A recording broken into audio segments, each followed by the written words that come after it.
पल पल न्यूज़ से मैं हूं आपके साथ नदीम अकरम। इस वक्त समाजवादी पार्टी की प्रवक्ता सुमैया राणा जी हमारे साथ मौजूद हैं। मैम, जिस तरीके की नफरत नेशनल टेलीविजन पर बैठ करके फैलाई गई नुपुर शर्मा द्वारा हुजूर की शान में गुस्ताखी किस तरीके से देख रही हैं, और फिर एक तो नेशनल टेलीविजन पर बैठ करके जहर उगला और कहती फिर रही हैं कि ये बातें नहीं की गई, वो एडिट कर दिया गया था। कैसे देख रही हैं इन चीज़ों? देखिए, ये जो नुपुर शर्मा जो भारतीय जनता पार्टी की प्रवक्ता हैं, उन्होंने जो ज़बान इस्तेमाल की है हमारे नबी मोहम्मद सल्लल्लाहु अलैहि वसल्लम के लिए, ये नाकाबिले माफ़ी है। और इसके लिए जितनी मजम्मत की जाए और जितनी सख्त से सख्त सज़ा होनी चाहिए वो हो, इसके लिए हम लोग कोशिश करेंगे।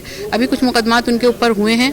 मैं क्योंकि यहाँ आ गई थी दिल्ली, अब मैं जाने के बाद दीगर और मुकदमात खुद भी करूँगी और लोगों से करवाऊँगी, क्योंकि ये मालूम होना चाहिए कि आप जिस मुल्क में रहते हैं उसका एक आइन है, वहाँ पर एक कानून है, आपको जिसके अधीन रहना है। लेकिन इन्होंने पिछले 2014 से, जब से भारतीय जनता पार्टी की सरकार आई, इन्होंने ये समझ लिया कि ये देश इनके बाप की बपौती है। लेकिन ये समझ लेना होगा कि ये देश में एक न्यायपालिका है, उसके हिसाब से देश चलेगा। यहाँ का एक संविधान है, उसके हिसाब से देश चलेगा। तो नुपुर शर्मा जैसे लोग, चाहे जो मैं नाम नहीं लूँगी इस वक्त, उन्होंने क्योंकि माफ़ी मांग ली थी। एक बड़े news channel, national news channel के एक एंकर ने भी ख्वाजा गरीब नवाज़ पे भी टिप्पणी की थी और उन्होंने अभद्र भाषा बोली। तो और समय समय पर मैं तो क्योंकि डिबेट में हिस्सा लेती हूँ, कल ही मेरे साथ भी हुआ कि मेरे पैनल में कुछ लोग थे, उन्होंने बहुत बदतमीज़ी से बात की। तो मैं ये कहना चाहती हूँ, ये देश के सौहार्द बिगाड़ने की सुपारी दी गई है ऐसे लोगों को, जो भारतीय जनता पार्टी ने दी है, और इसलिए ये काफ़ी कुछ कामयाब भी हो रहे हैं। लेकिन इस तरह का जो कोशिश है, जो अभी हमारे बड़े बुजुर्ग मोहम्मद अदीब साहब ने की है, पूर्व राज्यसभा मेंबर हैं, उन्होंने ये कोशिशें ऐसी हैं कि जो किसी भी हाल में नाकाम नहीं होंगी। देश में मुसलमान सर झुका के तो रह सकता है, लेकिन अपने दीन, अपने मज़हब और अपने कर्तव्यों से समझौता नहीं कर सकता है। इसके लिए ये हमने कदम आगे बढ़ाया। क्योंकि मैम, ये देखा गया कि दिल्ली में भी कुछ लोग एफआईआर दर्ज कराने के लिए पहुंचे, तो पुलिस कंप्लेन लिख रही है, एफआईआर दर्ज नहीं हो रही है। क्या ये माना जाए कि मुसलमानों की आस्था नहीं है, अब सिर्फ खिलवाड़ किया जाएगा? आप आस्था की बात कर रहे हैं, जो जिस गवर्नमेंट का नारा हो बेटी बचाओ बेटी पढ़ाओ का, मेरे ऊपर तीन करके 2 मोटरसाइकिल वालों ने हमला किया, अभद्र भाषा बोली, गालियां दी, उसके लिए मुझे मुकदमा लिखवाने जाना था तो मेरा मुकदमा नहीं लिखा गया। 1.5 साल के बाद वो मुकदमा, जब मैंने लखनऊ के कमिश्नर से शिकायत की है स्पेशली, तब वो मुकदमा पंजीकृत हुआ है। तो क्योंकि मैं एक मेन स्ट्रीम पॉलिटिक्स में हूँ, तो मेरा ये हाल है। तो आम जनता का क्या हाल हो रहा होगा? अब ना कि यहाँ पर अगर बात मजहब की हो, कट्टरता की हो, कह देते हैं साहब इस्लाम में कट्टरता है। कट्टरता नहीं है। हम अपने दीन से मोहब्बत करते हैं, हम अपने नबी से मोहब्बत करते हैं। हम वो नहीं करते हैं कि हम कभी भी चलें और लात मार दें किसी भी आइडल पर। हमारे लिए भगवान राम भी उतने ही सम्मानित हैं।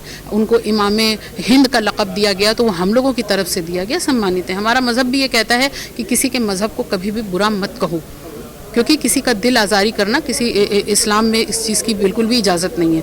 लेकिन अगर कोई हमारी दिल आज़ारी करेगा, अगर कोई हमारे आगे का निवाला छीन लेगा, हम उसको तो बर्दाश्त कर लेंगे। लेकिन हमारे नबी के ख़िलाफ़, हमारे दीन के ख़िलाफ़ अगर कोई इस तरह की अभद्र भाषा इस्तेमाल करेगा, तो हम उसके लिए कानून का सहारा लेके और संविधान की छाँव में हम बहुत आगे तक जाएंगे। मैम, एक आखिरी सवाल लेना चाहेंगे, क्योंकि कई तंजीमें आगे आई जिन्होंने कहा, मोदी जी को लेटर लिखा कि इन्हें पद से हटा देना चाहिए, इन्हें माफ़ी मांग लेनी चाहिए। क्या पद से हटा देना, माफ़ी मंगवा देना सारी सॉल्यूशन का हल हो जाएगा? नहीं, सॉल्यूशन का हल तो नहीं होता, लेकिन कम से कम ये तो ज़रूर सामने होता है कि हाँ, हम इस चीज़ के ख़िलाफ़ हैं और हम इसको पसंद नहीं कर रहे हैं। इतना थोड़ा सहारा होता है लोगों को, भरोसा। लेकिन मैंने आपसे एक लफ्ज़ बोला ना कि भारतीय जनता पार्टी ने मीडिया को इस्तेमाल करके सुपारी दी है, अपने कार्यकर्ताओं को सुपारी दी है कि आप देश में माहौल जितना ख़राब कर सकते हो। यहाँ तक कि इन्होंने फिल्म इंडस्ट्री का भी सहारा लिया, कश्मीर फाइल्स जैसी फिल्म बना करके सामने लाते हैं। जितना जहर बो सकते हैं ये बोलें, लेकिन हमने जब 1947 का जहर काट दिया, तो ये तो फिर कोई मतलब ही नहीं रखता है। हम इस जहर को भी आगे निकल जाएंगे और इस देश के वासी थे, इस देश के वासी बन के रहेंगे। इस वक्त मेरे साथ एसडीपीआई की वाइस प्रेसिडेंट शाहीन कौसर आसमी जी मौजूद हैं। मैम, जिस तरीके की नफरत लगातार देश में फैलाई जा रही है, कोई भी आता है इस्लाम धर्म और मुसलमानों को लेकर के अभद्र टिप्पणी तो लगातार की जा रही है, पर अब बात गुस्ताखे रसूल तक पहुंच गई है। नेशनल टेलीविज़न पर बैठ करके हुजूर साहब को गालियां दी जा रही हैं। किस तरीके से उसे देख रही हैं और किस तरीके से एक्शन लेने की तैयारी में एसडीपीआई है? ये बहुत ही दुख और अफसोस की बात है कि जो देश हमारा संविधान से चलता था और बोलने और खाने पीने की पूरी आज़ादी थी, और यहाँ पर मिलजुल कर के जिस तरीके से लोगों ने अपनी नुमाइंदगी की और साथ मिल कर के रहे, और ये देश पूरी दुनिया गवाह इस बात की रही। लेकिन अभी कुछ दिनों से जिस तरह का माहौल, जिस तरह के हालात बनाए जा रहे हैं, इसके लिए गोदी मीडिया और सरकार की तरफ से पूरी खुली छूट है। इसमें कहने में मुझे कोई भी गुरेज नहीं है। जिस तरीके से उनको जो है बाकायदा शह दिया जा रहा है और ये कहा जा रहा है कि एक ही कम्युनिटी को टारगेट किया जाना चाहिए और जितना हो सकता है उनको तकलीफ पहुंचाना चाहिए ताकि वो मरने पे मजबूर हों। और इसी वजह से इससे पहले देखा गया है, क्योंकि ये पहली बार नहीं हुआ है, गुस्ताख रसूल जिस तरीके से हो रहा है ये पहली बार नहीं हुआ है। अगर उनकी ज़बान बंद कर दी गई होती, उन पर लगाम कसी गई होती, तो शायद इस तरह से दोबारा करने की किसी में हिम्मत नहीं होती।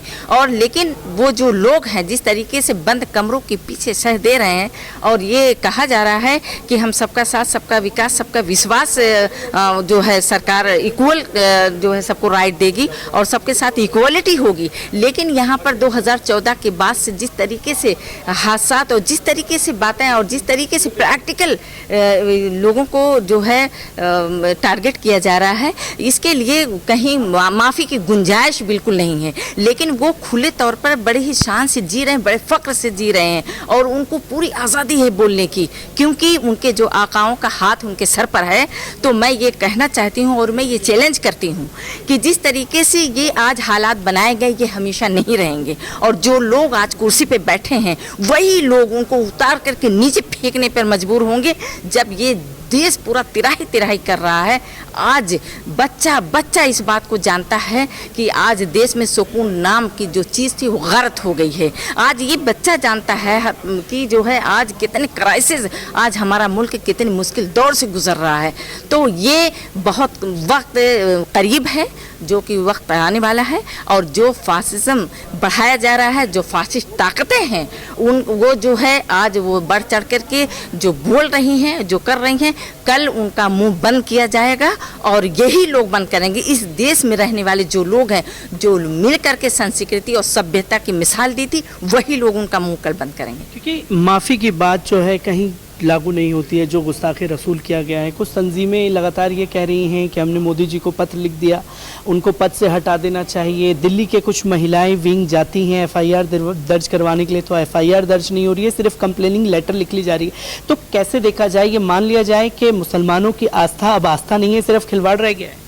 देखिए, मुसलमान को जो है हमेशा उन्होंने बढ़ चढ़ कर अपनी शिरकत, अपनी शमूलियत दर्ज की है, और जहाँ पर नाइंसाफ़ी हो रही है उसके ख़िलाफ़ आवाज़ उठाया है, बल्कि प्रैक्टिकल ज़मीन पर काम किया है।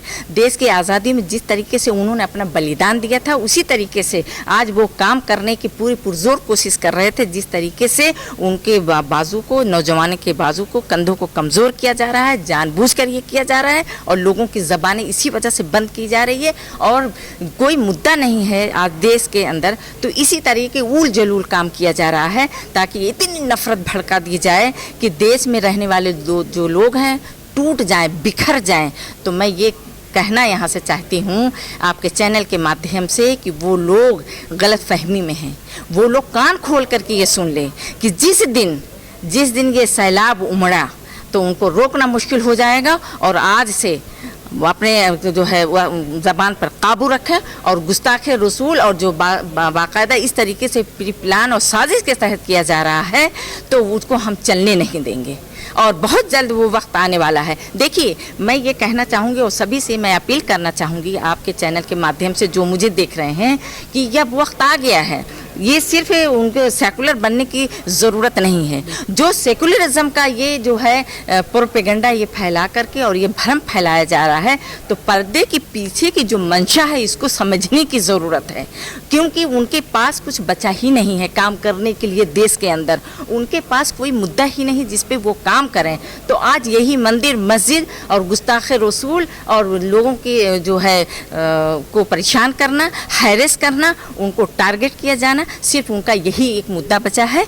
तो इस पर काम करने की ज़रूरत है और जो हमारे हिंदू भाई हैं वो लगातार इस आवाज़ को उठा रहे हैं, तो उनके साथ मिल करके हमें काम करने की ज़रूरत, आगे बढ़ने की ज़रूरत है। जो आज यहाँ पर ये जो है प्लानिंग यहाँ पर होगी और पूरे देश इसमें शरीक हो, चाहे वो हिंदू हो, मुस्लिम हो, सिख हो, ईसाई हो, ये सबके साथ हो रहा है। जितने भी SC ST OBC हैं सब टारगेट हैं। तो एक साथ सबकी आवाज़ पूरे देश में गूंजनी चाहिए, चाहे वो किसी भी रिलीजन का रहने वाले। यहाँ मजहब का मामला नहीं है, यहाँ पे किसी रिलीजन का मामला नहीं है, बल्कि देश के अमन और चैन और सुकून का मामला है। तो एक साथ आवाज़ बुलंद होनी चाहिए और इन नालायकों को घसीट करके कुर्सी से नीचे उतारने की ज़रूरत है और उनके ऊपर लगाम कसने की ज़रूरत है और ये जनता कर सकती है।